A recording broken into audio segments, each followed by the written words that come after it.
A human exposed to open space would lose consciousness in seconds.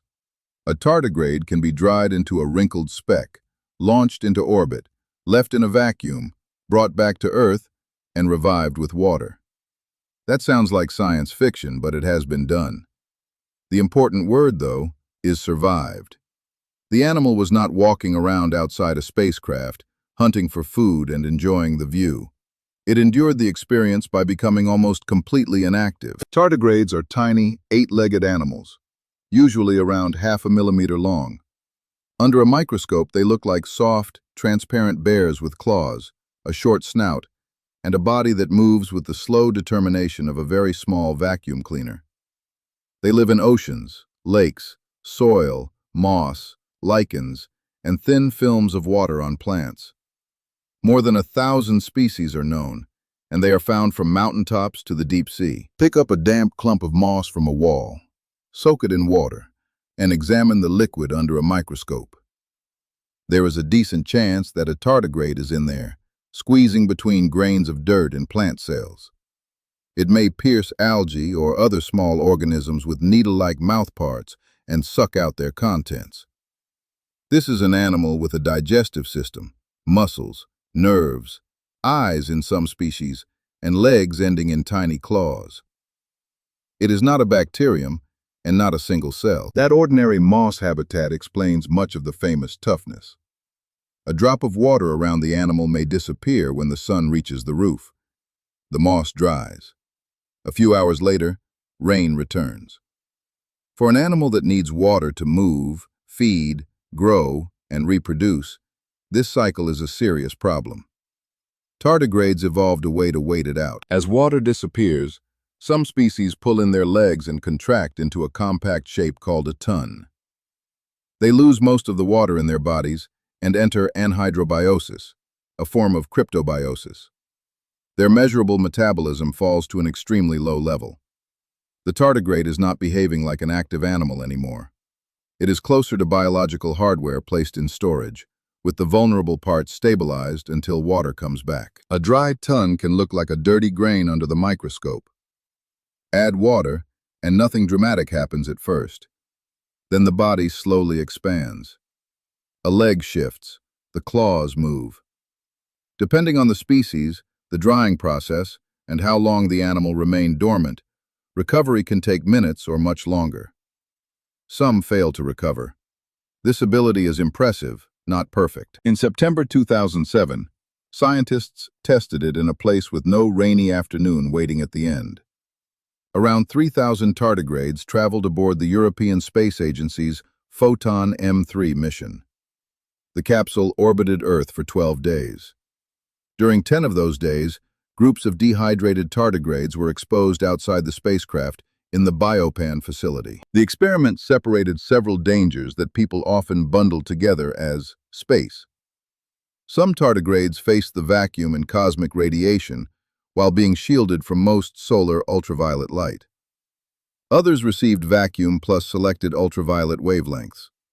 Another group faced a much broader dose of solar ultraviolet radiation. The vacuum-only result was remarkable.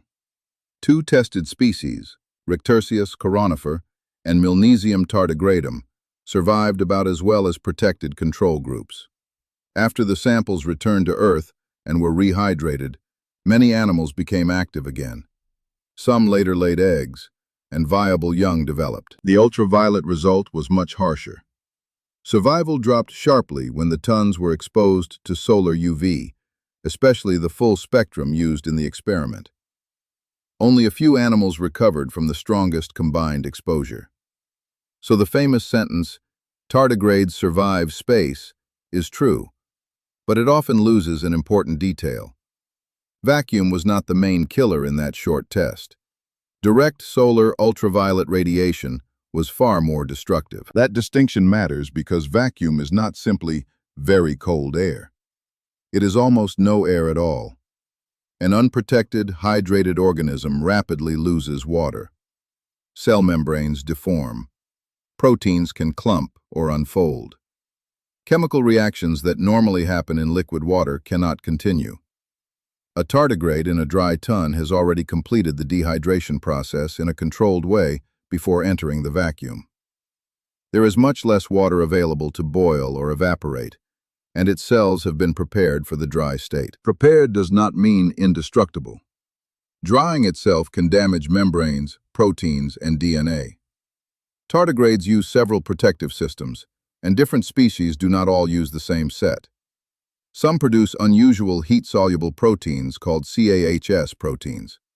As water is lost, these proteins can form protective structures and help prevent other cellular components from sticking together or losing their shape. Researchers are still working out the details, and one neat mechanism does not explain every species. Radiation creates a different mess. Ionizing radiation can strike biological molecules directly, but much of its damage comes from highly reactive chemicals produced when radiation interacts with water. These molecules can cut DNA strands and damage proteins and membranes. Tardigrades can tolerate doses that would be catastrophic for humans. In one laboratory study of the species Hypsibius dujardini, the estimated dose that killed half of the adults within 48 hours was about 4,200 grays. A whole-body dose of only a few grays can be fatal to a human without treatment. That number needs context. Radiation tolerance varies by species, life stage, radiation type, dose rate, and whether the animal is hydrated or dry. Surviving is also not the same as remaining fully fertile. In the same study, doses far below the adult lethal level severely reduced egg production and hatching. An animal can crawl away from an experiment and still carry serious biological damage. You see the problem. One of the best-known pieces of this defense system is a protein called Dsup, short for damage suppressor. It was identified in the tardigrade Rhamazodius variornatus. Dsup associates with chromatin, the packaged form of DNA inside a cell. Later work showed that it can help shield DNA from hydroxyl radicals, highly reactive molecules produced during oxidative stress and radiation exposure. In 2016, researchers placed the gene for Dsup into cultured human cells. After X-ray exposure, those cells showed roughly 40% less DNA damage than ordinary cells in several measurements. It was a striking experiment, but it did not create radiation-proof human tissue. A dish of engineered cells is not a person. Dsup is not found in every tardigrade, and radiation resistance also involves DNA repair, antioxidants, stress response proteins, and other systems. Fine, but this is where the biology becomes useful. Scientists can study each part instead of treating the animal's toughness as magic. Temperature claims need the same caution. Dormant tardigrades have survived brief laboratory exposures to temperatures close to absolute zero, and in some experiments, very high heat. Those headlines can make them sound comfortable in boiling water. They are not.